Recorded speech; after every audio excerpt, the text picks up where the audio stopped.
In 2023, they generated $37 billion in operating earnings. The stat that sort of just blew my mind at the meeting is they put that in terms of daily earnings they're getting. They're getting $100 million per day that they have to figure out how to allocate it. So capital is just constantly flowing in faster than they're able to deploy it.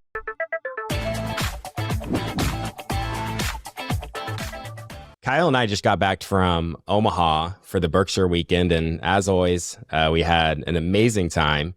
So TIP, every year we put out an episode where we really just give a recap of the weekend and share some of our biggest takeaways, and I know a lot of audience members really enjoy it. So look forward to doing that yet again this year. Kyle was kind enough to join me to take some time out of his day after just getting back from Omaha to Vancouver, and I really appreciated him joining me. So to give a bit of an outline for this episode, we'll be breaking it up into 3 parts to give you a sense of where we're going here. So part 1, we're just going to talk about the weekend more broadly, what Kyle and I did, what we liked about the weekend in Omaha. Part 2, we'll be talking about the legacy of Charlie Munger and the tribute that Berkshire gave for him. And then part 3, we're going to be pulling some of the most interesting clips from the Q&A session with Buffett, Greg Abel, and Ajit Jain from the meeting, and then sharing some of our thoughts around that. So this was actually my 5th time attending the Berkshire meeting, and it seems like it just gets better and better every year. It was my 3rd time attending as a member of the team here at TIP. So Kyle, I'm curious for you. This was your very first time visiting Omaha, so I'm curious to get your thoughts on the overall weekend. Yeah, so like you pointed out, this was my first time, so I didn't really know what to expect, but I had so much fun. It was, I guess I shouldn't be surprised because of the event we did in New York, being around so many investors, but this was just like that, but multiply that by a couple thousand. So it was an incredible experience. I mean, there were so many interesting things we did. So for TIP, we had a couple of community events, which we'll be going over later. I got a chance to meet some super interesting people, whether that was through like Monish Pabrai's event, the Markel Group. There were some super cool guests at there, and they were talking about a variety of incredible subjects.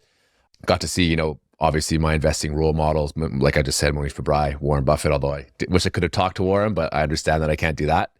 And then, it was the fact that the meeting takes place wasn't even necessarily my favorite part. Like, yeah, I really did enjoy the annual meeting, but my favorite part was definitely just the events surrounding it, and just kind of the general feeling in Omaha around it, where everyone's just, there to learn, have some fun, and kind of meld the two, and then, also network with other people and learn more interesting investing concepts from super interesting people. So, but the problem with that obviously was during the Berkshire Hathaway annual meeting, people were trying to be quiet, right? Because you have Warren Buffett talking, you don't want to disrupt other people learning from them. And especially where I was seated, didn't have the best seats because it was hard to get good ones. We were in the back and the audio wasn't that good, so we just had to keep it on the hush.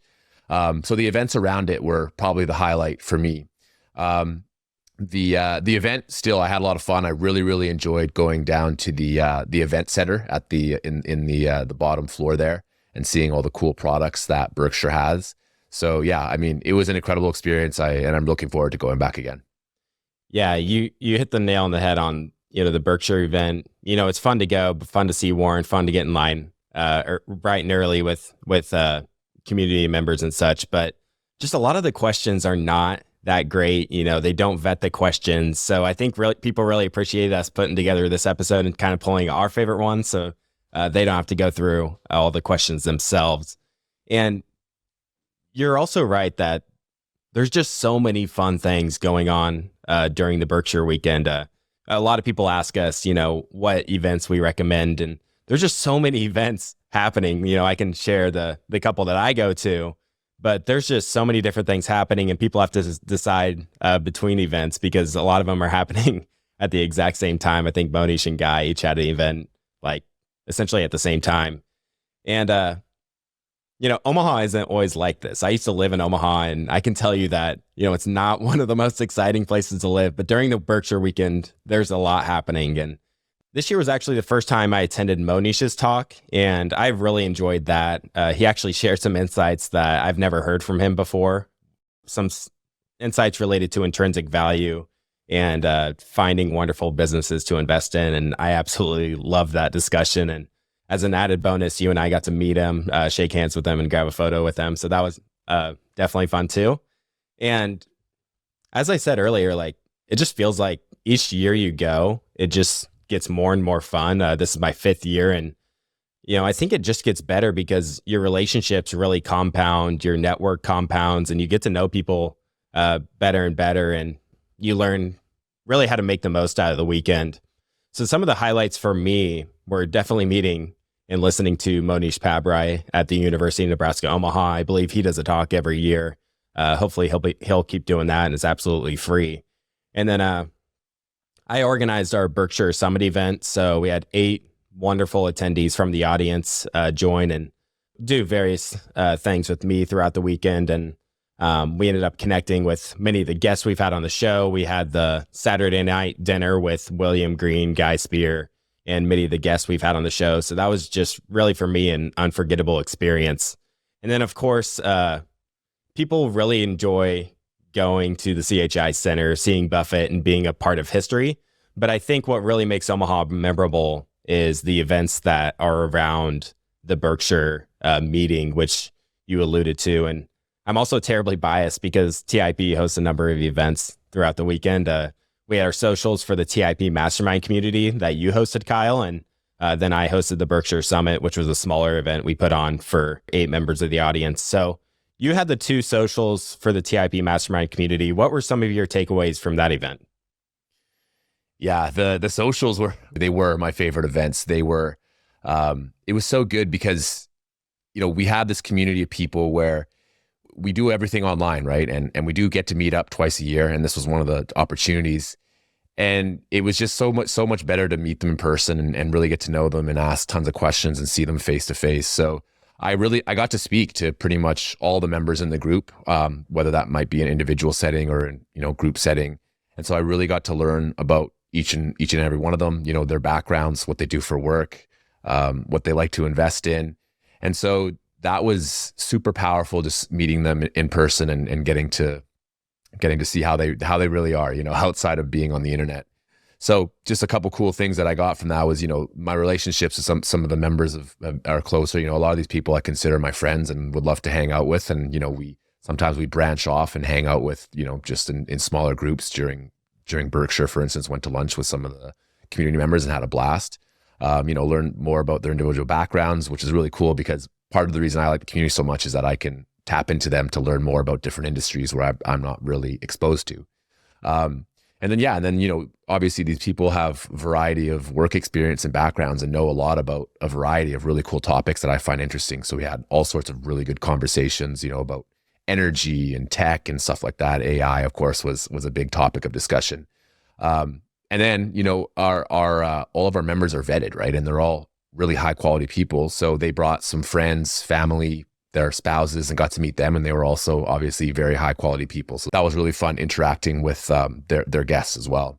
So one of our members, for instance, is a small cap global fund manager. And I had a blast learning from her. We were in line at for Berkshire.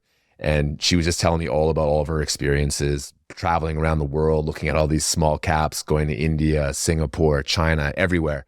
So I learned so much from her and listening to her talk about that. And then the thing that was cool, she brought her husband, who used to be an investment banker in mergers and acquisitions, and he had all sorts of really cool things to add. And obviously I love M&A, so it was super interesting learning from both of them. And then, the really cool part about the weekend was also just learning from members where this was their first time being part of the community, and then getting to learn how, the event changed being part of the community versus prior years. So, a lot of the people that were there had gone, for instance, like last year, and basically just went to the annual meeting, and that was basically the entire trip. They didn't really get to socialize with other people or go to all of these other events. So it was really, really fun, enabling people to socialize with each other, build these really cool connections, find like-minded people, and bring them together so that they had a much, much better experience. And I know for a fact, because they told me, they're like, this time has been so much better than last time because, I got to meet a bunch of cool people. I found out about all these cool events, going for lunch, going for dinner. So I was just really, really happy that we were able to provide so much value to our community members.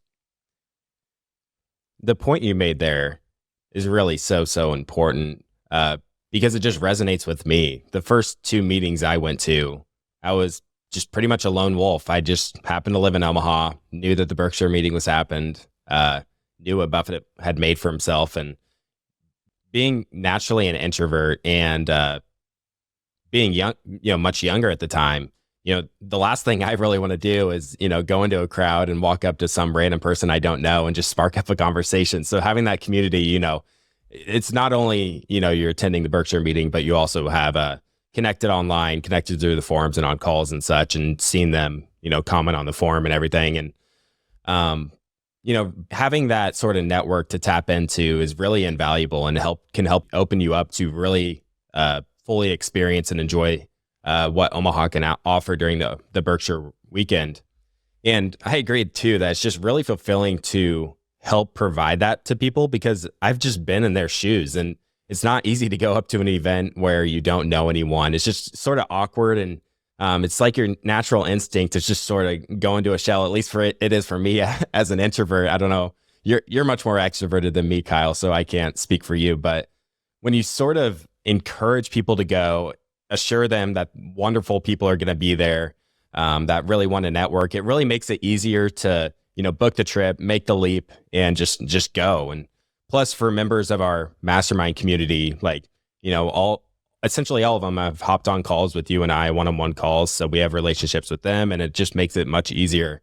And you already have a sense of, who's going to be at the events because we have that forum and the Zoom calls. So next, I wanted to transition to part 2 here to talk about Charlie Munger.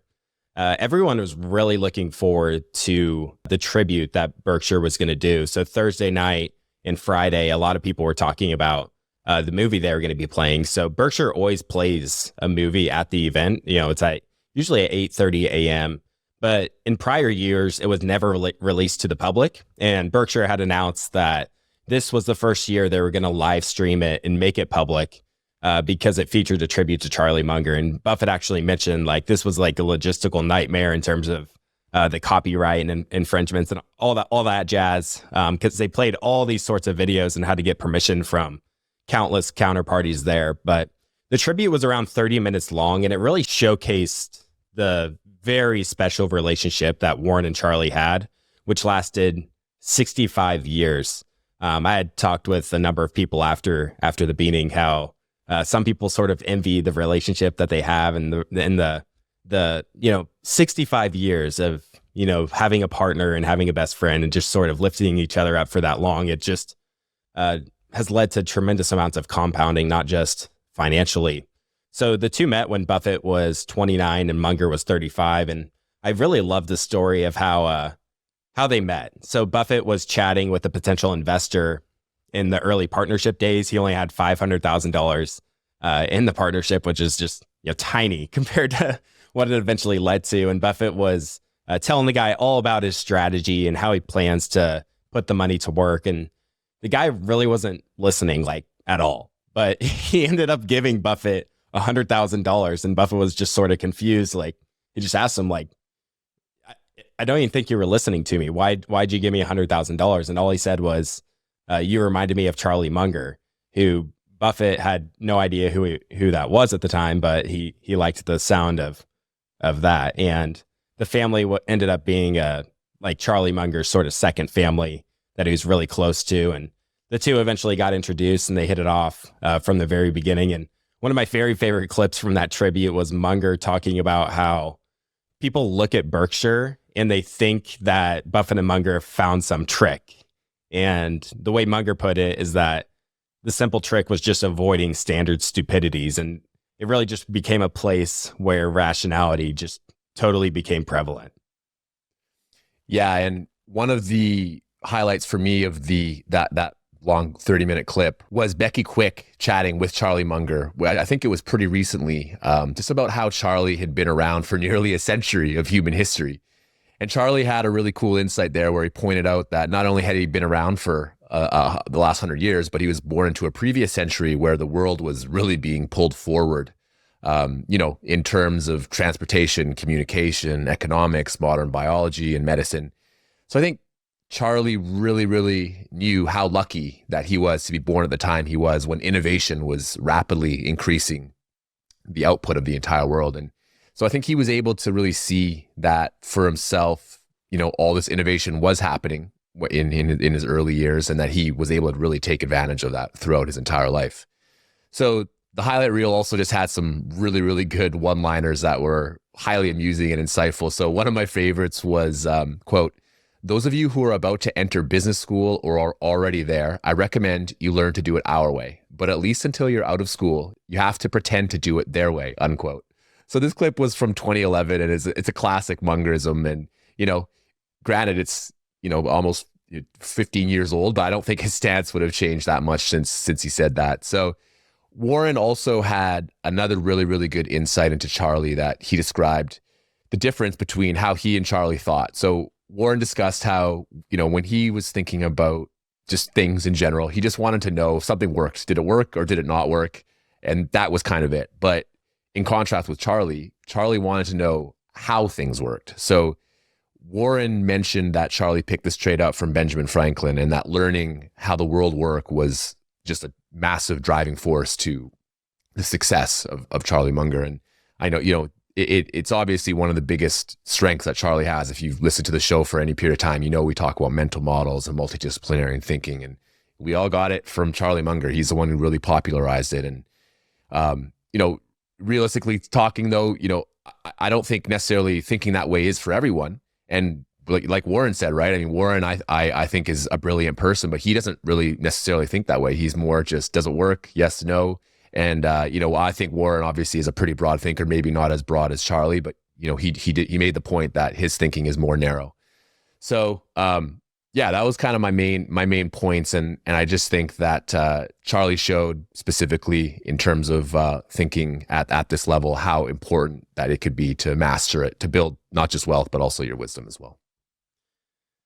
I also thought it was really funny how Buffett, when he originally bought Berkshire in the 60s, it was a textile mill back then, and Munger told him he was making a massive mistake, which it was. And it just points to the brilliance and recognizing that even the greatest investor in the world was making. Munger is just, calling him out on on a big mistake. And he was, that was a big bet for Buffett at the time. And instead of sitting back and let Buffett, deal with that sort of mess, he ended up partnering with him and helping him improve upon what he had. And not only that, I think what's even more amazing is that he had the humility to essentially let Buffett be seen as the head honcho and Munger be the sidekick to Buffett's running the show. And I think the success of Berkshire, to a large extent, is a result of Charlie's brilliance. And I also loved how Munger talked about how the Berkshire meeting has developed over the years. Initially it had like 30 attendees and just grew and grew over the years. And nowadays Munger referred to it as a celebration, which I thought was a really cool way of putting it. He said that a celebration is part of making a group of people work well together. And I just really loved that. I think the best companies have these celebrations of looking back at what's brought them to today and celebrate sort of the people you surround yourselves with, because, it's living in the moment, living in the present that really just makes life sort of special in a way. And having these celebrations helps make life more fun. And what good is doing well in life if you never take the time to reflect on what you've achieved? And, when you go to the CHI Center and see 40,000 people, like I looked up and every seat was taken. So 40,000 people attending that celebration, and think about what that says about that company's culture. All these people, many of them travel thousands of miles to Omaha, of all places in the world. It really just points to how special of a celebration this is. And you can really get a sense of how so many of us are just sort of clinging to what Berkshire was, and what we had with Munger, and what we still have left with Buffett, because we know eventually that the celebration won't be the same someday. We don't know what year that's going to be, and there was a lot of talk throughout the weekend on if people still come after Buffett eventually passes. But a lot of people are just sort of clinging to that celebration that we still have today. Yeah, I completely agree with you that Berkshire Hathaway annual meeting is more of a celebration than anything else like Charlie alluded to. But, the thing that's interesting is it celebrates Berkshire Hathaway in a variety of ways. The history of the business, its shareholders, the quality of the business, its superb corporate governance, and just rational thinking that Charlie and Warren were so well known for. So I'm sure there's obviously many other aspects that you could be added that are well celebrated, but these are the ones that have stood out to most to me. So I want to pivot just to how Warren brought this point up about Charlie being the architect of Berkshire. So I thought Warren perfectly articulated how Munger was the architect of the Berkshire Hathaway that we now see today, not the one that he criticized him on originally. So Warren Buffett, when he was talking about Charlie Munger, he did not refer to himself as an architect of Berkshire Hathaway. Instead, he basically lumped himself in as a carpenter. And so he just briefly said carpenters are needed to execute the architect's grand vision, but they don't actually create the blueprint of the final product themselves. Charlie was the one who did that. So I think just the way Warren said this just goes to show you how modest he is, and how good, obviously, Warren is at giving credit to other people while highly underestimating his own impact. Mm-hmm. And I think it also points to the importance of, expanding your knowledge into other areas like Charlie did.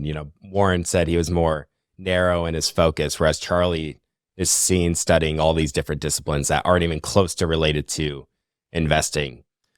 So next, I wanted to transition here to part 3 of our episode, where we're going to be pulling clips. And then, the clips that Kyle and I found to be most interesting and sharing here. So as always, the first thing that stood out to me was Buffett was really as sharp as ever. It's honestly hard to believe that he's 93 years old and he's spending 8 or 9 hours on stage answering questions, conducting business.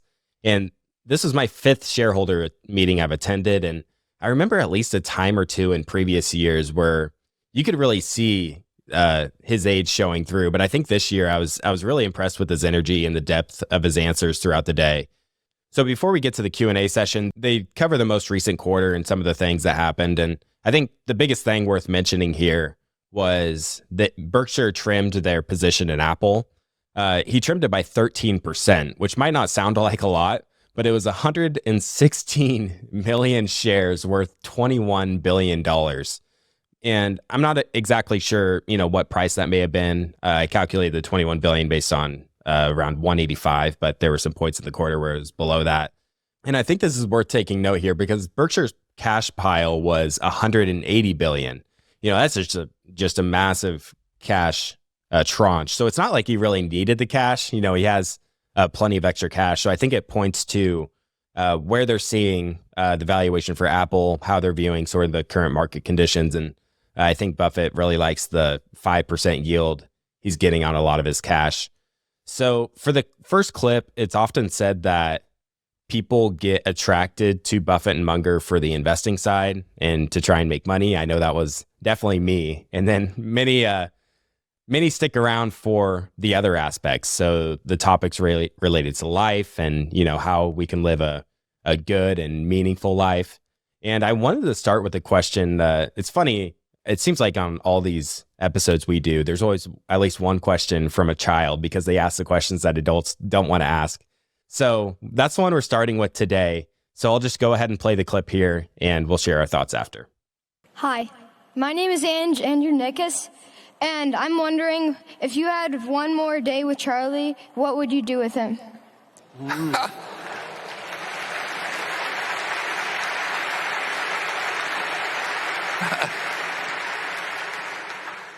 Well, it's kind of interesting because, in effect, I did have one more day. I mean, it wasn't a full day or anything, but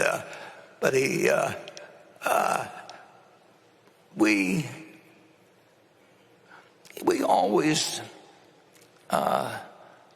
lived in a way where we were happy with what we were doing every day. I mean, Charlie liked learning.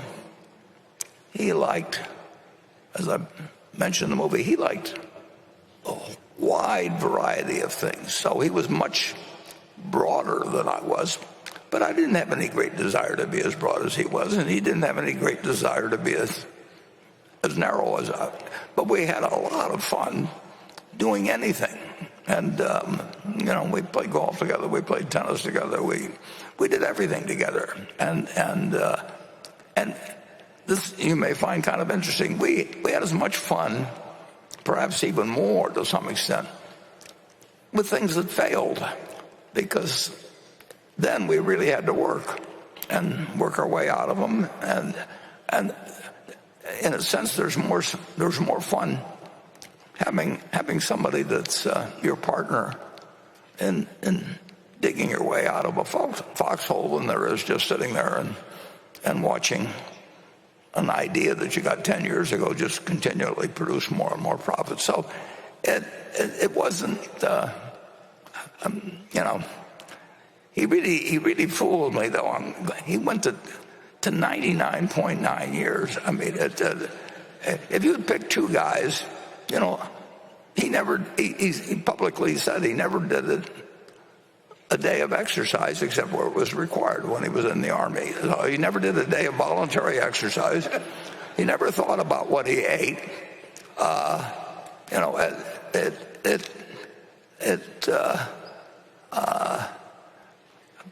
We started every day, and Charlie he was interested in more things than I was, but we never had any doubts about the other person, period. And so if I'd had another day with him, we'd probably done the same thing we were doing the earlier days, and we wouldn't have wanted to know that we only had one day.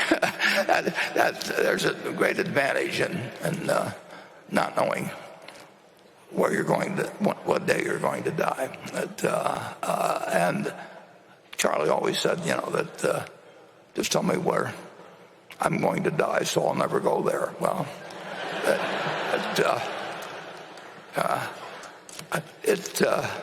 the truth is, he went everywhere with his mind, and therefore he was not only interested in the world at 99, but the world was interested in him. It's remarkable. I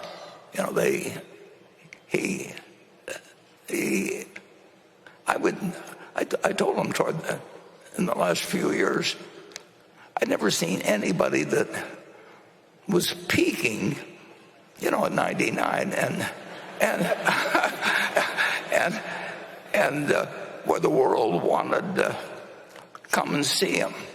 I mean, they actually wanted to go out to 351 North June Street, and whether it was, well, I could name a whole bunch of names, but just I'll start with Elon Musk, but go down the list, and they all wanted to meet Charlie, and Charlie was happy to talk with them. And the only person I could think of otherwise was the Dalai Lama. I don't know that they had a lot else in common, but it was he lived his life the way he wanted to, and he got to say what he wanted to say. He, like I, loved having a podium, and again, I can't remember any time that he was mad at me or I was mad at him. It just didn't happen. And calling him was fun back when long distance rates were high, and we didn't talk as often as in recent years as we used to be on daily for long periods, and we did keep learning, and we liked learning together. But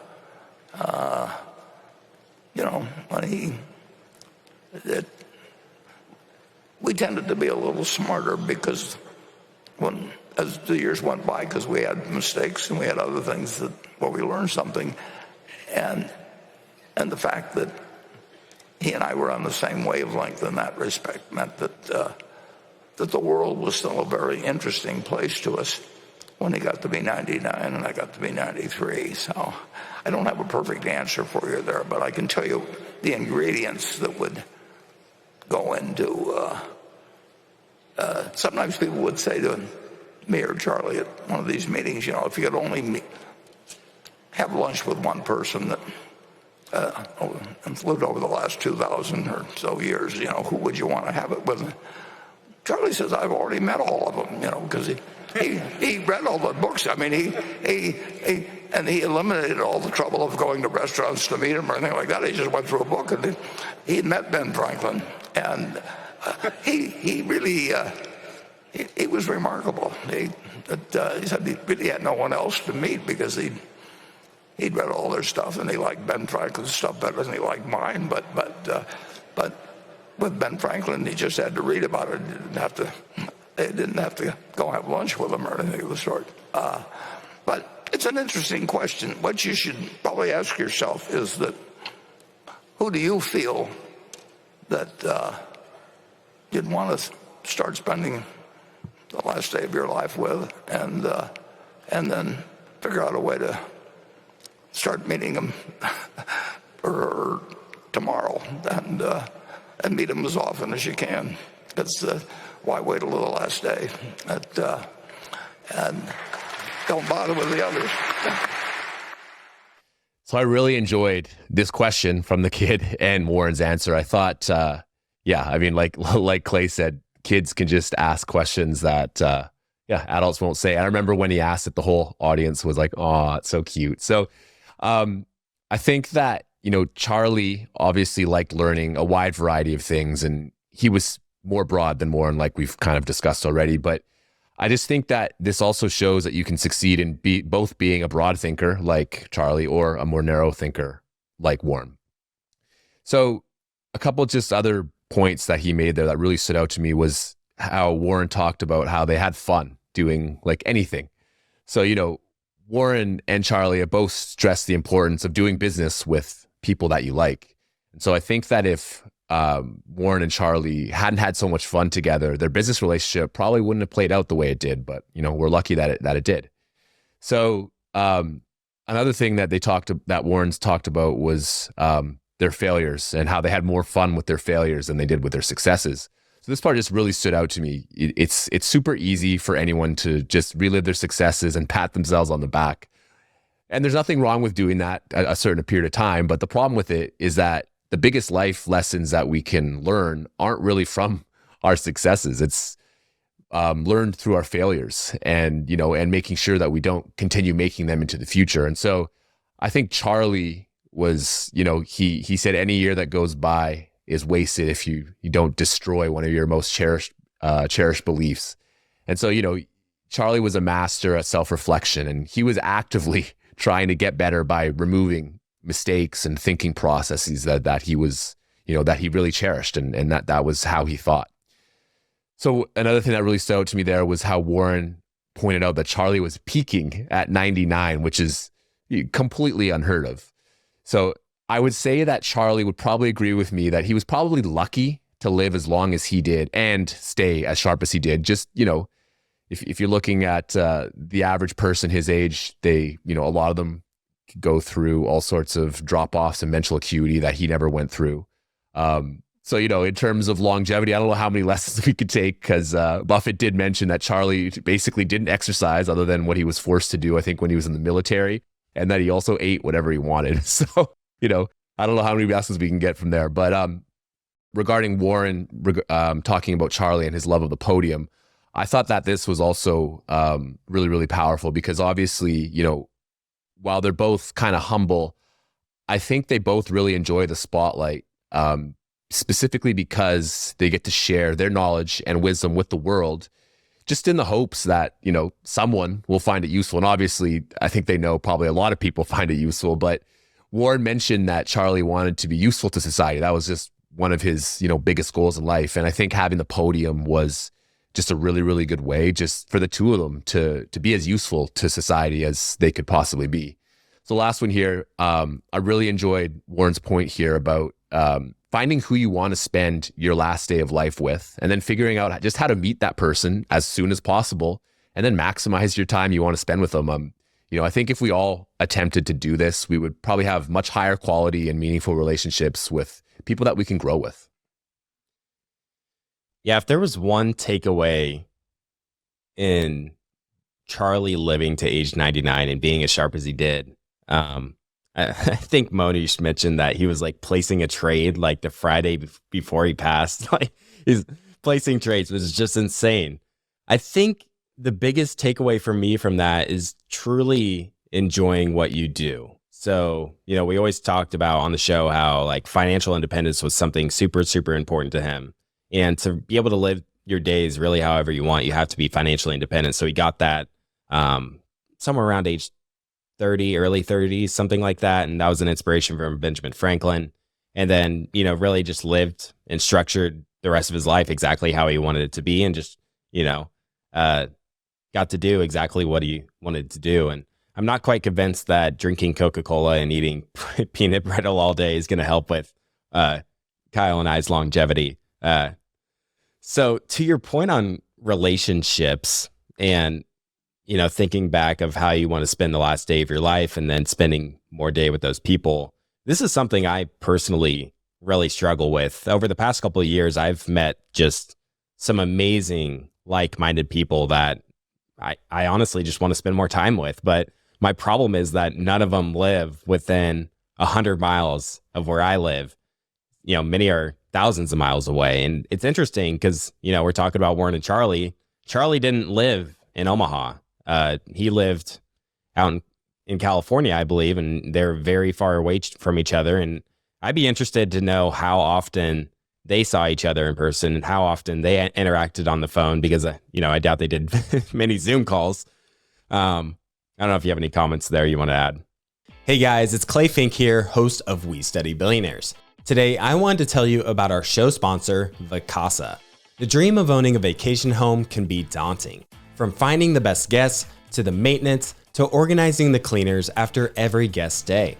With Vacasa, they make that dream into a reality. As a full-service vacation home management company with vacation homes in key destinations across the US, they know how to make owning a vacation home easy and profitable. On top of proactive property maintenance visits by professional local teams, a data-driven booking platform, and around-the-clock support, homeowners earn on average 20% more revenue from their vacation homes. Vacasa makes vacation home ownership easy. If you're looking to make more from your vacation homes by doing less, partner with Vacasa at vacasa.com. That's vacasa.com. Yeah, I see your point. I mean, I guess, at least with Charlie, he kind of looked at, Benjamin Franklin, of course, was one of his biggest mentors who we never got to meet in person and got to learn all these things. And I'm sure if he could have spent time with him, he probably would have. But, looking back, it would have been really hard to spend time with those types of people just because they're, maybe they're in a different state or a different country or whatever. But I think that probably having relationships with people, whether it's, I guess you kind of got to take what you can get. If it's just on the phone or over Zoom calls, that's great. And I think if you have a really good relationship and it blossoms from there, you'll open up other opportunities, hopefully, to meet them in person. I mean, I'm kind of the same as you. I struggle with the same things. So I'm just kind of, I'm just thinking of ideas for how that could work out in the future. Yeah, another interesting insight I've sort of came to recently is, especially for men, I think women are much more naturally able to, stay connected and build relationships, whereas men, it's much more difficult where, you might be connected with someone just a few times a year with someone you would consider a really good friend. And one of the conclusions I sort of came to is it's really helpful if you're working together towards some sort of goal. If you look at what types of men have the closest relationships, I think oftentimes people in the military have like the closest bonds that just last a lifetime because, whether they went through some sort of training together, whether they went overseas and actually went out into battle and stuff like that, like, going out and having some sort of goal you're working towards together and working together and achieving that. And that's why you see many people within companies become really good friends, or oftentimes sports teams is another example where people really build those close bonds. So that's ties in well again with Warren and Charlie, where 65 years of doing business together is just an amazing feat. I'll turn to the next question here in relation to Berkshire's operations and the managers that run the underlying businesses. So for decades, people have asked about who's going to be passed the torch after Buffett and Munger are no longer running the business. And this question gets to how they handle communicating with the businesses they own. So we'll run the second clip here. This question comes from Axel Meyerseek in Hamburg, Germany. What has changed for Berkshire's operating CEOs since Greg Abel and Ajit Jain became vice chairman? For example, can and do the operating CEOs still reach out to Warren Buffett directly? Well, that's the answer might surprise you, but they overwhelmingly, the operating executives, well, they prefer to talk to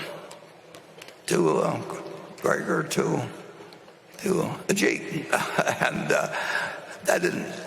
that's understandable because I don't really do much, and I don't operate at the same level of efficiency that I would have 30 years ago or 40 years ago. I don't know the managers as well as I would have when we were smaller and when I could get more accomplished in a day than I can now.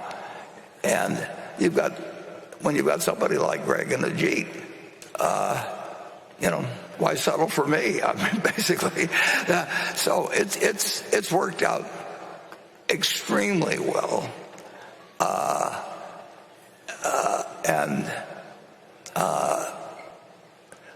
I almost can't imagine anything working better because Greg in a year accomplishes, he sees more of them, understands more about their problems, can give them suggestions. He's got incredible amounts of energy and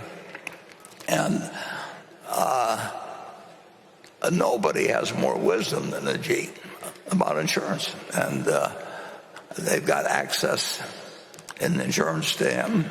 Now, they had it before we stuck some of those titles on in insurance, whereas with Greg, he much expanded things when he became the vice chairman in charge of really everything except insurance. So he is.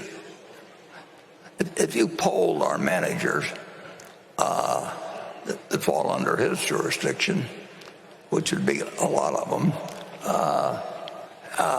they would much prefer it unless, like a few, they weren't paying as much attention to their business, and I wouldn't do anything about it, but Greg would, and they still like it when he does it. He can deliver. He can deliver news very well to people who, there'll be some people, if you have 20 children and you're very rich, you'll have some that will be go-getters anyway, and you'll have some that won't. And we are a very, very rich company, and we don't. We haven't had a history of being very tough on people that coasted, and we've had some that would do that, and Greg will do something about it, and Charlie and I wouldn't have, not because we didn't know it should be done, but because we were doing so well ourselves. It just wasn't. We wouldn't make the effort. We didn't want to change our lives that way. Plus, we slowed down in various ways physically and everything. So I would say that the number of calls I get from managers is essentially awfully close to zero, and Greg is handling those. I don't know quite how he does it, but we've got the right person. I can tell you that. And with the G, he does less physical moving, and the insurance people are more used to working with the Jeep, obviously, over the years. So I wouldn't say that changing the title really changes much there, because he was in charge of insurance anyway.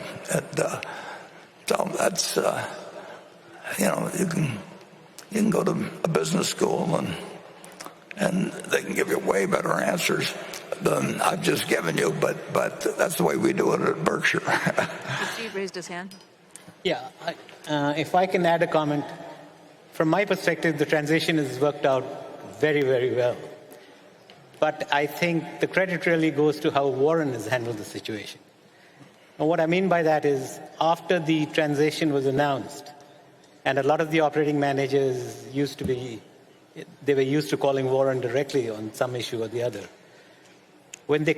After the transition, when they would continue to do so, Warren would very skillfully, in his manner, handle them, such that he would not answer what they were looking for, but at the same time made them feel good and told them that he sort of enjoyed hearing from them and talking to them.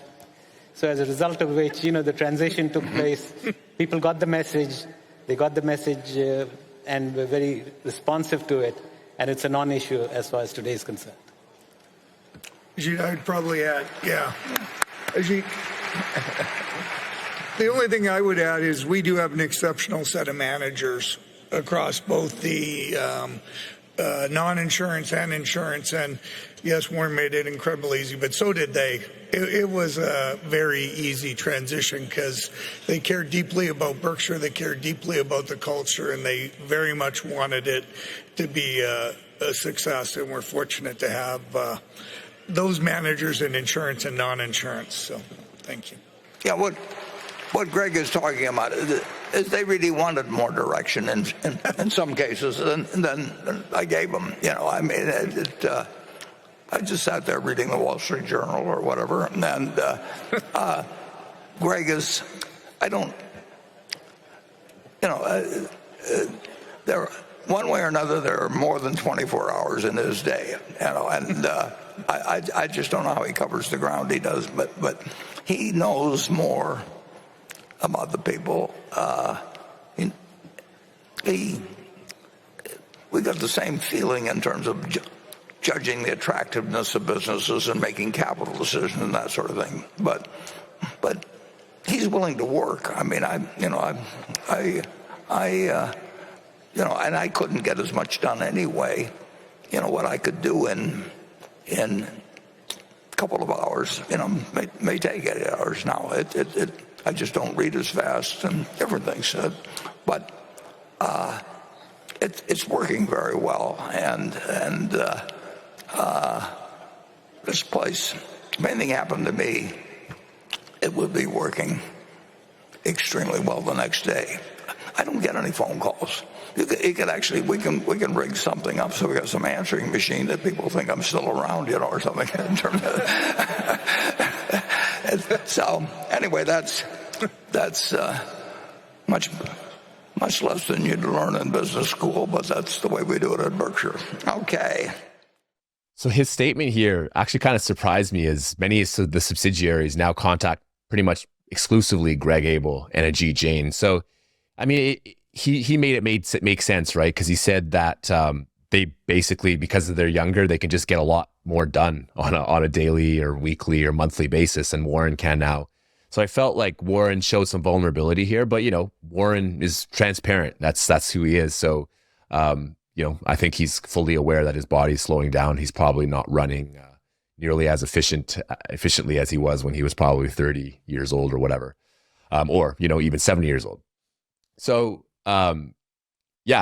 just going back to the calls that he made. I mean, he's kind of well known, obviously, for bringing these subsidiaries on and kind of interacting with a lot of the CEOs. But he pretty much said that it's pretty much zero now. So yeah, Greg and Ajit are taking most of that. But Warren pointed out that, the changes in titles that happen after he's gone aren't going to really make much of a difference in the transition because it's pretty much already happened. So, Ajit commented and said the transition has gone seamlessly. Greg Abel also pointed out that the managers at the subsidiary level have also made the transition really easy. I think that, they probably all know that Warren was trying to transition towards Greg and Ajit, and they've just made the transition really easy. So I think this kind of goes to show just how good of a business Berkshire is, and more importantly, how well Warren has managed it. So, he's basically set this business up. He's created the infrastructure with Charlie's help, of course, for the business to continue succeeding operationally at a very high level once he's no longer involved. I just wanted to point out that I think this is a really rare trait, the forward thinking, but, it makes sense because, if you follow Warren, he values trust a lot. And I think he wants his shareholders to trust him. So he's basically built this business so that even when he's gone, I think shareholders will still trust him that he's built this company that's going to last for many, many decades after he's gone. Mm-hmm. And at the meeting, Greg Abel mentioned that sometimes managers will call Buffett and he just won't directly tell them the answer. And I can really resonate with that with TIP here and asking Stig questions. And he's like, well, what do you think? So think for yourself is something that's very important. And, I also wonder if there's any other company, that major company that has a CEO that's 90 plus years old. Like that in itself is just incredibly impressive. 850 billion plus market cap with a 93-year-old CEO. I think some people sort of overlook just how amazing that is. And key man risk has been a talk at Berkshire for really a long time. So, he's going to be prepared to pass the torch whenever it's time to do so. And, even with him largely removed from the operations, Berkshire's growth still seems to keep chugging along at a really nice pace, given their size and, despite the massive cash pile they have.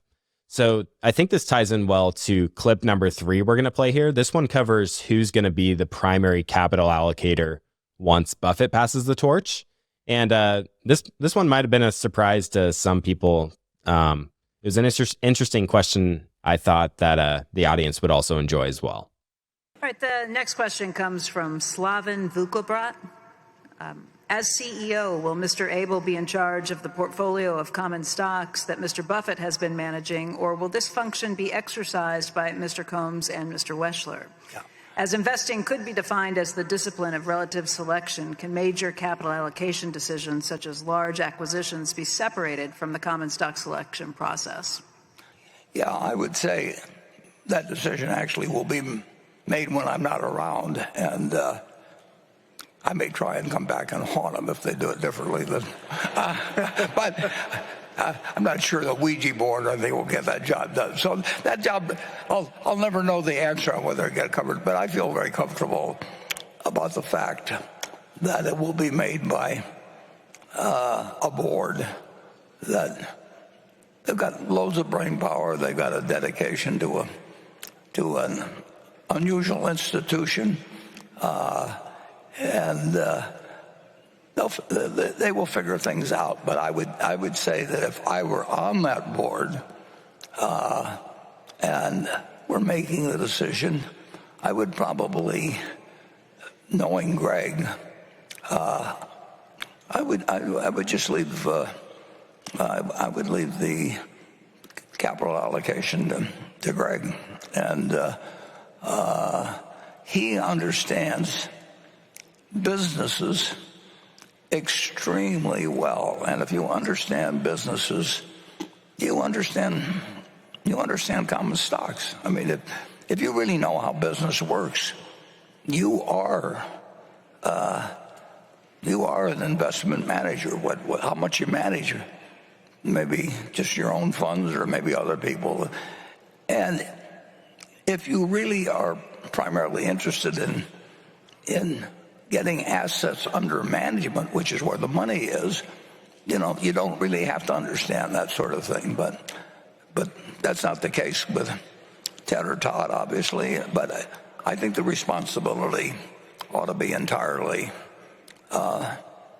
with Greg.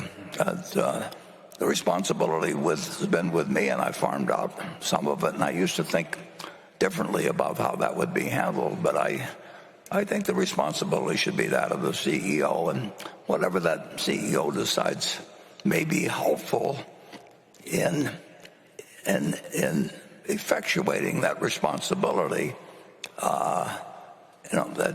that's up to him or her to decide at the time they're running the money. But so I would say that my thinking on that has developed to some extent as the sums have grown so large at Berkshire. And we do not want to try and have 200 people around that are managing $1 billion each. It just doesn't work. I think that when you're handling the sums that we will have, you've got to think very strategically about how to do very big things.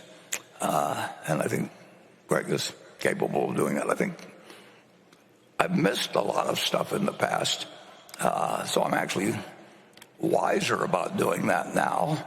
But I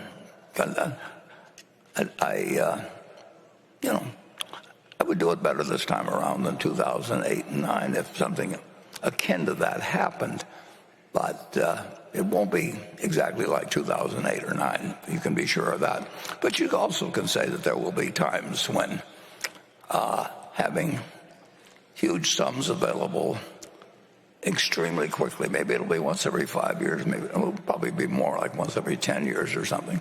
But as the world gets more sophisticated, complicated, and intertwined, more can go wrong. And there's no sense going through here and exploring the possibilities of the different things that could happen. But you do want to be able to act when it happens, and I think the chief executive should be somebody that can weigh buying businesses, buying stocks, doing all kinds of things that might come up at a time when nobody else is willing to move. It wasn't that people didn't have money in 2008. It's that they were paralyzed, and we did have the advantage of having some capital and a willingness to, an eagerness even to act, and a government that in effect looked at us as an asset instead of a liability. And I think that all of those qualities will be even more important as our capital pile grows. And so I think Greg may have even more fun than I had in a period when extraordinary things were happening, and we were the logical place to go. You never know whether it'll be next week, next year, next decade, but it won't be a century from now. That is for sure.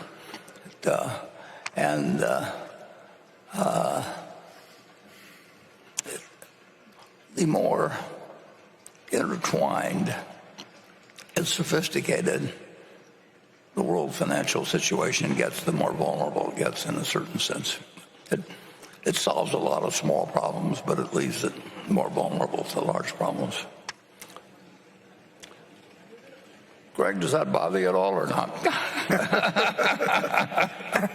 Without directly answering the question, I think there's one important thing is I think as we go through any transition, it's important to know that the capital allocation principles that Berkshire lives by today will continue to survive, Warren. And I think that's what the thing I'd want to communicate, that we have our operating businesses, insurance, non-insurance. We'll provide them the capital necessary to be successful and grow if it's appropriate.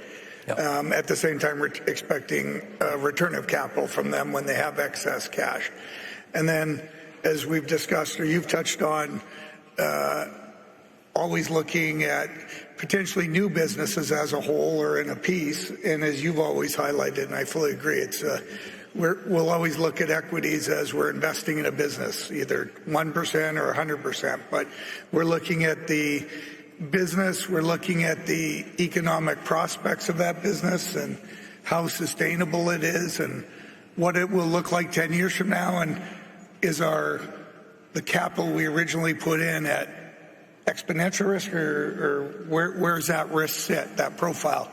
And then, of course, and then we'll obviously have our continue to always put excess cash in the safest investment there is in U.S. Treasuries, knowing we want to maintain that fortress of a balance sheet for two reasons. One, to act, but also to always protect our shareholders. If we want to maintain the position Berkshire is in now, realistically, to ensure it endures. Well, when he says that, it makes me wish I'd stayed around to be number 2 instead of number 1 in this process over the years. It doesn't get more fun than what we're doing, and we're better positioned than ever before. We're not positioned, though, however, to earn extraordinary returns versus what American business generally earns. I would hope we could be slightly better, but nobody's going to be dramatically better over the next century. It gets very hard to predict who the winner will be. And if you look back, as we did a few meetings ago, as the top 20 companies in the world at 10-year intervals, you realize the game isn't quite as easy as it looks. But getting a decent result actually should be reasonably easy if you just don't get talked out of doing what hasn't worked in the past, and don't get carried away with fads, and don't listen to people who have different interests in mind than the interests of our shareholders. So this is one of the clips I thought was really interesting. We all view Buffett in sort of this grandfatherly, super kind way, but running a company of this size requires some extraordinarily difficult decisions to be made, including who's going to take the major responsibility of capital allocation and who doesn't. So he also alluded to having a lot of cash to deploy during a downturn. Earlier in the meeting, Buffett, he was also asked why he has over $180 billion in cash, and really, what are you waiting for? There's a lot of that money he could have deployed 10 years ago and seen substantial gains in a number of positions. And essentially he said that cash right now is really attractive relative to other opportunities available. And even when you look at share buybacks, Berkshire is pretty limited in how much they could pull that lever of share buybacks because of liquidity issues and not moving the price too much. And I personally wouldn't be surprised if we eventually see a special dividend, maybe within the next few years, unless they're able to put together a massive deal that, allows them to allocate tens of billions of dollars. And even if they do that, it still might not move the needle. In 2023, they generated $37 billion in operating earnings. The stat that sort of just blew my mind at the meeting is they put that on a day in terms of daily earnings they're getting. They're getting $100 million per day that they have to figure out how to allocate it. So capital is just constantly flowing in faster than they're able to deploy it. And I think eventually it's hard to see them not needing to distribute that out as a special dividend. And Buffett also made the comment in the meeting that in the future, they plan to continue implementing share buybacks. So maybe they are just, waiting to potentially do major share repurchases, just waiting on the right time. And then, as always, he wants to be prepared if a major downturn were to occur as well. So I think you're right here about having, a special dividend at some point in the future.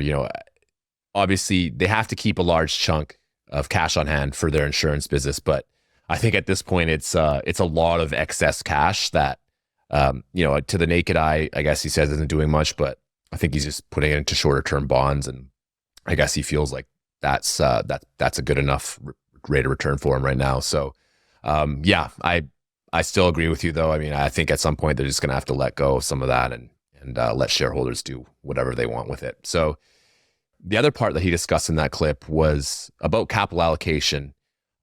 Specifically about how that's going to be, or who's going to take that over once Warren's gone. So, the thing is Warren is he is the best capital allocator I think that's really ever lived, at least, since public markets have been around. And it was really good to hear Warren think that Greg is going to be a suitable replacement, and that, I think it seemed from the way Greg talks that he's probably been grooming him for this position for a long period of time, because Greg says all the things that you want to hear, kind of, and very similar to Buffett. But the problem is, Greg started out as an accountant and then has a history in energy, which he's done brilliantly, don't get me wrong. But, he's not an investing marvel that Warren Buffett was since he's been a little boy. So, Greg can say things that echoes Warren's sentiments, and I think he'll probably 100% keep trying to do what Warren does after he's gone. And same thing, with dealing with risk. But, and I think he's probably the best person for the job at this point. But, you just can't replace Warren Buffett. It's just like you can't replace a Charlie Munger. It's just, you can get close, but there's going to be some uncertainty there for sure once he goes. So, yeah. So I feel like Kyle's been waiting for me to play this question here. Someone asked Buffett how he would invest if he were managing a smaller amount of capital, which is the exact position that Kyle and myself are in today. Except we don't have the privilege of being able to invest full time like Buffett did. So we'll go ahead and play the final clip here, and then I'll get Kyle's thoughts. Kiro, good afternoon, Mr. Buffett, Mr. Abel. My name is Sirapop Wo, a resident of New Zealand, but originally from Thailand. This is my first time in America and the first time attending the meeting. The journey was quite rough, but it was all worth it though, because I can now personally thank you, Mr. Buffett, and the late Charlie Munger, well, he's still with us, for organizing such a wonderful event, and most importantly, for being such an exceptional role models and sharing your wisdom with us all these years. So thank you. Well, thank you for coming. So here's my question for you, Mr. Buffett. Towards the end of 2018, you mentioned that you guarantee you could make a 50% annual return if you had to start again with under $1 million. The question is, if tomorrow you woke up in the body of your body. 20-year-old American. Your body. But that's fine. And your name was now Warren Allocation. And you had some money to invest on a full-time basis. What method or methods would you use to achieve that return? Would it involve flipping through 20,000 pages of Moody's manual or similar publications? Yep. Or finding, to find sticker butts? Or would it be hunting for great companies at a fair price as Mr. Munger would? Or would it be a combination of both, with opportunity cost serving as the final arbiter of which method to use, given that your investing opportunity has now broadened significantly? Thank you. Khop khun krap. Good question. I'm glad you came. And the answer would be, in my particular case, it would be going through the 20,000 pages. And since we were talking about railroads, I went through the Moody's Transportation Manual a couple of times. That was 1,500 or 2,000 pages, or probably 1,500 pages. And I found all kinds of interesting things when I was 50 or when I was 20 or 21. And I don't imagine there's anybody here that knows about the Green Bay and Western Railroad Company, but there were hundreds and hundreds of railroad companies, and I like to read about every one of them. The Green Bay and Western, in those days, everybody had a nickname for railroads. I mean, that was just what Northern Pacific was, the Nipper, and the Phoebe Snow was one of them in the east that used to go up to Cornell, and the Green Bay and Western was known as grab baggage and walk, and GB&W, and they had a bond that was actually the common stock, and they had a common stock that was actually a bond, and that could lead to unusual things, but they wouldn't lead to unusual things that would work for you with many millions of dollars. But if you collected a whole bunch of those, which I set out to do. And actually, that's what impressed Charlie when I first met him, because I knew all the details of all these little companies on the West Coast that he thought I would never have heard of. But I knew about the Los Angeles Athletic Club or whatever it might be. And he thought he was the only one that knew about that. And that became an instant point of connection. So to answer your question, I don't know what the equivalent of Moody's manuals or anything would be now, but I would try and know everything about everything small, and I would find something. And with $1 million, you could earn 50% a year. But you have to be in love with the subject. You can't just be in love with the money.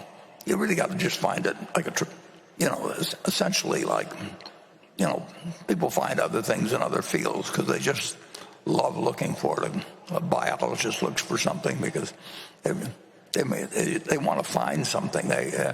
And that's built into. I don't know how the human brain works that much, and I don't think anybody understands too well how the human brain works. But there's different people that just find it exciting to expand their knowledge in a given area. I know great bridge players. I know great chess players. Actually, Kasparov came to Omaha and met Mrs. B.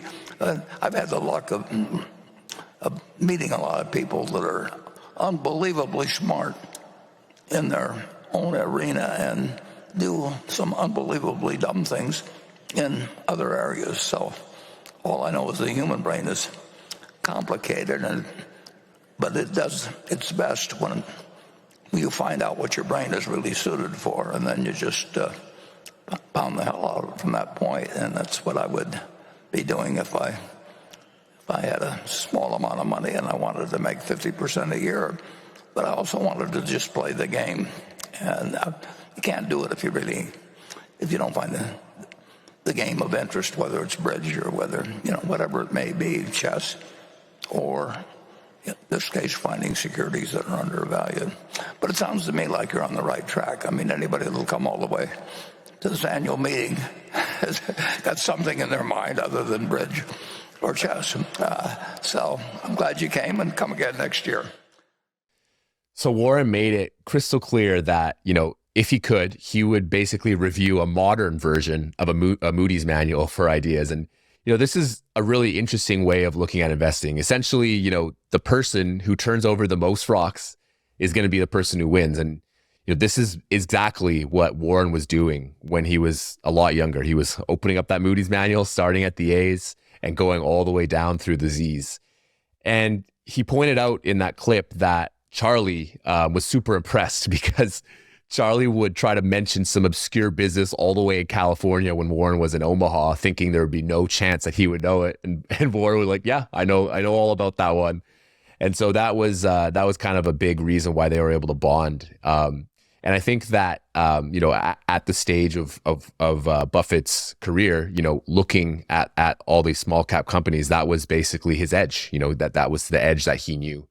So I thought it was really interesting because his primary piece of advice was basically try to know something about everything, but small. So, he was pointing out that, I thought he was talking about at least, smaller market cap businesses, and try to just, turn over as many of them as you can to try to understand them. Little bits and pieces of as many as you can. So the other thing that he pointed out that I thought was really, really powerful was that you have to have a love and a passion for it. I mean, if you're going to go through a Moody's manual, start at the A's and go to the Z's, you're going to have to kind of love what you're doing, because you're going to go and you're going to flip through probably, hundreds of pages or tens, whatever, hundreds of pages where you don't find anything that's interesting. So if you don't truly love, his point was that if you don't love the art of investing, if you just love the money part of it, you're probably not going to succeed because, let's just use the same example of someone who just is in it for the money. Well, if you flip open that Moody's manual,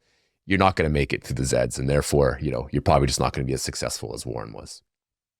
Yeah. And if you're doing it for the money, you have to recognize that, if you look at your hourly rate over the first 6 months or year, it's probably going to be terrible. It's an investment, and it, that knowledge compounds, and it's oftentimes the big payouts aren't going to come for 5 or 10 years. And you have to recognize that your knowledge compounds. And that's why the passion is so important. I'm definitely reminded of one of Charlie Munger's friends, Lee Liu, who's always at the Berkshire meeting. People are always finding him and taking pictures with him. And I think about the approach Lee Liu took to investing is very similar to what Buffett did in the early days with the Moody's manuals. In the early days, Lee Liu, he was just obsessed, like totally obsessed with stock investing, especially looking at some smaller names. And he would pull up Value Line. I would consider that probably the modern day version of Moody's. And he would just analyze every single companies. And for the ones he would find interesting, he would essentially turn into an investigative journalist and figuring out everything he could about the company and its management team and reading literally everything. Like, that's not even an understatement. And it's a reminder that achieving high returns in this game of investing isn't easy, at least relative to the index. And I always think back to, you mentioned the point of Munger essentially ignoring what the schools teach him. And if you were an investor and you looked at every single small company and seriously considered where that company was heading and what the value of it was, like it's pretty crazy to think you could come to the conclusion that markets are efficient after doing that. And really, you and I, we could just pull up Buffett's track record and look at some of the deals he did. And yeah, it's just totally ridiculous. And he also alluded to playing a game that you're suited to win. There are many games within the game of investing, and some are much easier, some are much more difficult than others, depending on who you are. So if you're apt to looking at every single company on Value Line and knowing a company extremely well from top to bottom, then you're eventually going to find something that's really interesting, pretty compelling, that the majority of people just aren't even going to know exists or even look at. So if you couldn't really care less about reading financial statements, scanning through Value Line, then an index fund or two is probably going to suit you pretty well. And I guess another approach, if you just want to take the sort of Peter Lynch approach of sticking with companies that are simple to understand, you have real life experiences with, then I think that's absolutely fine too, because you see many of these big name investors, they own companies that you and I know very well. We just did the episode on Lululemon, and that's one great example, I think, of a company people know well, that, has high returns on capital and delivers strong growth to shareholders. And you just have to play the game that you feel you're most equipped to win and fits your sort of situation the best. And I think another really important point, Morgan Housel points out in the Psychology of Money, that the most important thing is not the level of returns you get. An index fund return of 8% is absolutely fine. But what's most important is the longevity of your returns. So when you're able to invest for 10, 20, 30, 40 years, that's when you get the amazing results in the end due to the power of compounding. Yeah, so I really, really resonated there with your point about playing games that we are suited to win. So this is something that I've really been thinking a lot lately, but kind of more from a wider view. So it just feels like when people are newer to investing, and they want to go on and watch CNBC or read the news, you're kind of bombarded with TV personalities or journalists talk about like the biggest names in the industry, think Amazon, Nvidia, Tesla, etc. So I think that a lot of these investors kind of have this bias where they believe that they need to basically invest in these really big companies in order to succeed in investing. But obviously, I've researched a lot about Buffett, especially in his early days and all throughout his career, because I'm an investing dork. But I can assure you that you do not need to invest in those types of businesses to succeed. If they interest you, if they don't interest you, then you don't need to. If they interest you, totally cool. You can do that. But the point is when Buffett first started, he was buying micro caps that pretty much no one would have heard of. Granted, if Amazon existed back when he started, I guarantee you he probably wouldn't have even considered buying it and putting it in his portfolio. But he was getting incredibly high rates of return, like ridiculous rates of return, and he was just looking at all sorts of different opportunities. Obviously, he kind of settled to where he is now on these kind of quality compounding businesses. But he was looking at cigar butts, which he's famous for, learning from Benjamin Graham. He was looking at merger arbitrage, looking at, businesses that maybe there was a deal to buy them out at a specific date that would be higher than the current purchase price. And, he did wildly successful on these. But the point is that, Warren's strategy has really evolved over time. And, a big factor of that evolution is just that his capital base grew at incredibly high levels. So, maybe he obviously he had all these other little smaller strategies that he used way back when, but he just couldn't use them now. It wouldn't work. He buying a nano cap for, a decimal of a percentage of Berkshire's cash is just not going to do anything. So there's no point in him spending time on it. So, I just think the way he would have invested $1 million is obviously not how he would invest $100 billion. And so it's just the point of that being that, I think a lot of our listeners are probably not necessarily investing billions of dollars. So, you don't have to follow, all these really big name investors or people you see on TV.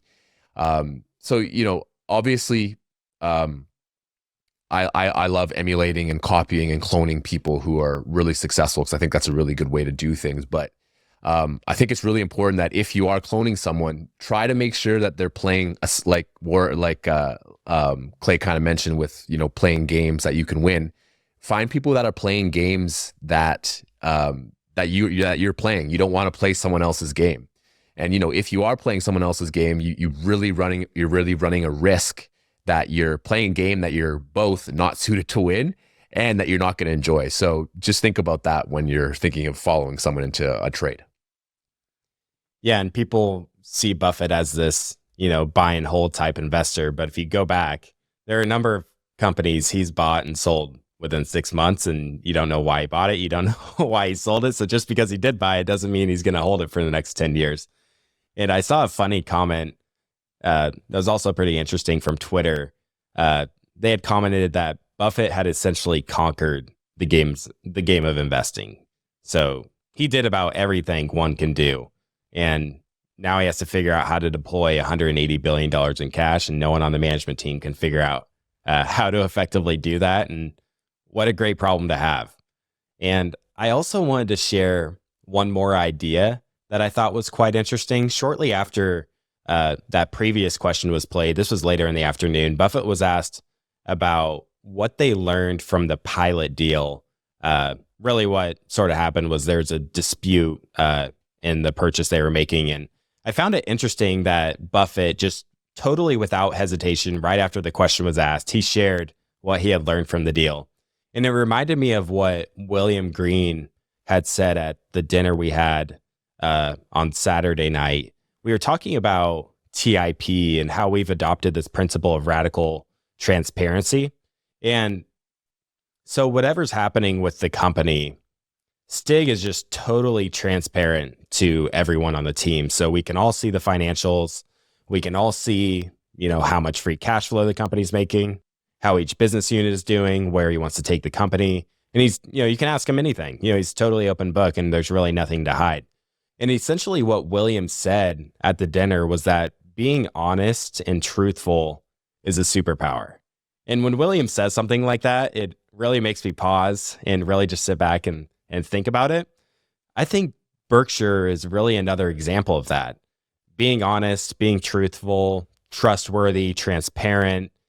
I think it's just really taken them so far, and they recognize that their reputation is really everything. And it's just so amazing to me how well that has actually worked for them. It's something you can say and it sounds good, but like actually seeing it work in practice really helps nail it home, I think.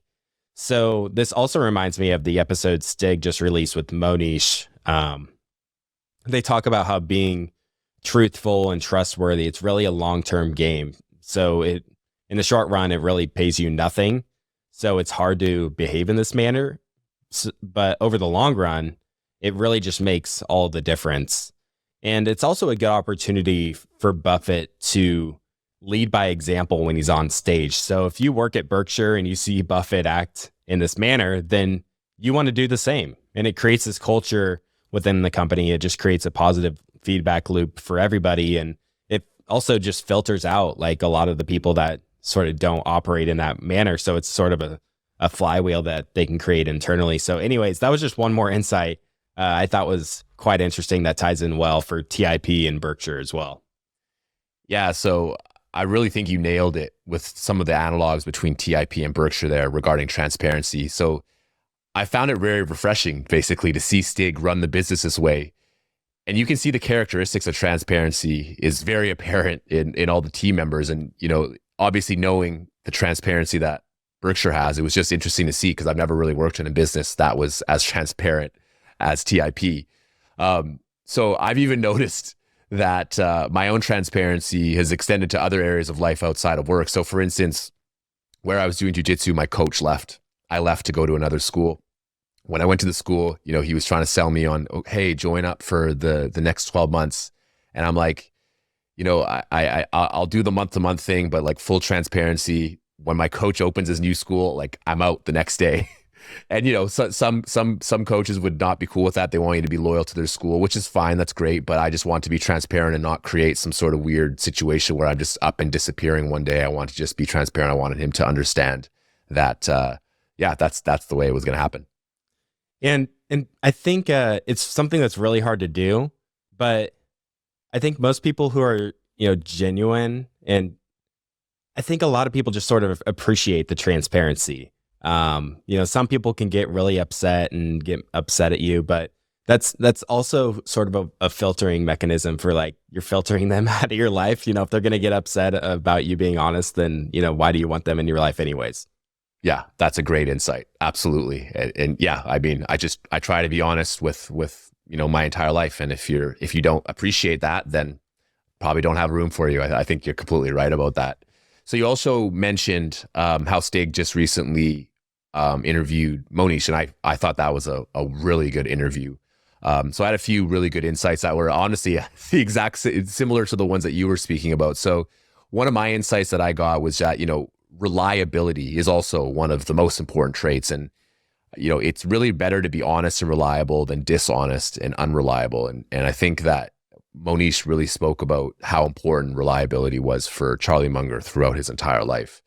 And then kind of just piggybacking on what you were talking about with trust, about it being a long-term game, trust can take decades to pay off. So, most people that are just kind of short-term oriented, they're just looking for shortcuts. And in that case, they don't value trust as much because they just want results tomorrow. They don't care about results a decade from now or whatever. So they tend to be, a little bit more shallow and short-sighted in the way they do things. So I just think that this also just fits very well with your point about how transparent Berkshire has been over the years. I mean, they not only, obviously it is a celebration, so they do speak about their wins, but like you just pointed out about that deal that kind of went south, they point out their losses and they're not trying to hide from the fact that maybe a specific business or a unit is underperforming. You see him talking about insurance, and sometimes it's good, sometimes it's bad. He's very forthcoming and transparent about what's happening in the business, which I really appreciate. And they're not, also another thing that's really interesting is they don't change their benchmark or their performance metric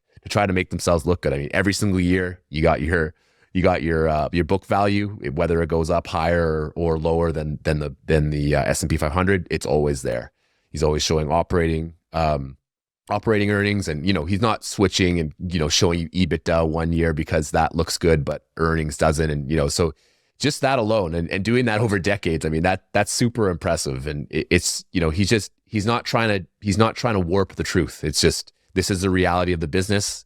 Let me explain to you what's going on, and if it's a good fit for you, then come on board, and if it's not a good fit, then go find something else. That's totally cool. So Warren and Charlie have always been interested in playing this long game. So I think it just makes sense that they both have this high degree of trust with all of their shareholders, because they knew they were going to play this long-term game. And in order to succeed, that's what they had and wanted to do. So I think the trust factor is just a huge reason why that they also have so many quality shareholders, right? I mean, you look at a lot of these businesses, they have super high levels of volume. And like you were talking about with their liquidity not being very high, making it hard to buy back shares. That means that people don't want to trade the shares. And there's a reason for that. It's because they have tons of shareholders who've been there for decades. They're not going to just sell their shares. So, and I think trust and transparency has really built that quality shareholder base up. So my last takeaway from Stig and Monish Pabai's conversation that ties well here is that is about Charlie's favorite mental model, which was inversion. So Monish pointed out how hard it would be to find someone who was honest, reliable, hardworking, and had very high integrity and did terribly in life. So I really like these types of thought experiments because they give you a good framework just for living a wonderful life. Focus on being honest, focus on being reliable, focus on being hardworking, and have high integrity, and you'll be incapable of living a terrible life. And the trick is to just stay on the right path. But as Warren and Charlie showed, you can stay on that path, and look at where it got them. Well said. And for those who missed that conversation with Monish, it was released just a few days ago, episode 628 here on the podcast feed. So that wraps up the Berkshire overview of the weekend. But before we go, I wanted to give a handoff for what we plan to do in Omaha next year. I'm thinking that Kyle wants to come back again, and I'll certainly be back again next year as well. So this is very, very initial stages, but we do plan on hosting a number of events again next year during the Berkshire weekend. And since it's a year away, we aren't exactly sure what we plan to do, but here I wanted to give just a general idea because Stig loves planning far, far ahead with this stuff. And I know people in the audience email me many months ahead, wanting to know what's happening. So here we are a year already sort of looking forward to 2025, crazy to say. So at the time of recording here, we plan on starting up our free events again to the general audience. We did these back in 2023, and a lot of people just absolutely loved them. And it was just a great chance to meet a ton of like-minded people that listen to the show. And then we're also going to be hosting social events for our TIP mastermind community. This is our paid community for high net worth individuals, entrepreneurs, as well as equity analysts and portfolio managers who are listeners to the show. So Kyle and I have talked about this a number of times on the show. The most recent one was the Lululemon episode that just went out. So if you're interested in hopping on the wait list to join the community, you can go to theinvestorspodcast.com/mastermind. And then I had mentioned I sort of put together the Berkshire Summit this year with the help of the TIP team. And we're also considering hosting something similar to this next year. We're still in the works of planning what exactly we plan on doing and kind of gauge interest from people. So you can really think of the Berkshire Summit as sort of VIP access to hang out with TIP hosts, hang out with the guests, and really just have an amazing weekend that we can put together for you. So this year's summit, we had guests like William Green, Guy Spear, Christopher Tsai, Gautam Bade, Joseph Shaposhnik, and Daniel Zhang. It's a higher ticket event. If you're interested for 2025, you can shoot me an email at clay@theinvestorspodcast.com, and you'll be the first to hear from us if we end up putting something like this together. And since we plan on doing a number of different things, I sort of hesitate when you do multiple things because it just confuses people with what you're doing. And Kyle and I can only be at one place at a time. So it sort of makes things difficult. And there's only a few days in the weekend we can do things. So we sort of hope to have an event for all types of people in the audience and based on what you're looking to get out of the weekend with us. So I'm totally biased, but I think all three events just sound like an amazingly fun time. And I hope many of you in the audience will come join us again in Omaha in 2025. It really is a lot of fun, and I've really enjoyed getting to know a ton of members in the audience and learning a lot along the way. So that wraps up today's episode. Mark your calendars for, usually it's the first weekend of May during the year, so May 2025. And the earlier you get this stuff booked too, the better. Usually it's good to book out the flights and the hotel probably 4 to 6 months plus in advance. And the later you book, the crazier things you can get. So Kyle, thanks for joining me today. It was great seeing you in Omaha, and we'll see you again in New York City this fall for the mastermind community. I'm really looking forward to it. My pleasure, and I look forward to that as well. So if you take Berkshire's combined $330 billion and assign Geico and Primary 60, that leaves $270 billion that exists as statutory surplus in the reinsurance business. I've got another table in my letter that shows you global reinsurance capital. All of the capital, all of the statutory surplus of all global reinsurers totals about $530 billion. And if you throw in alternate capital, that adds another $100 billion. So you get to about $635 billion in global total reinsurance capital. Berkshire has 270 of that.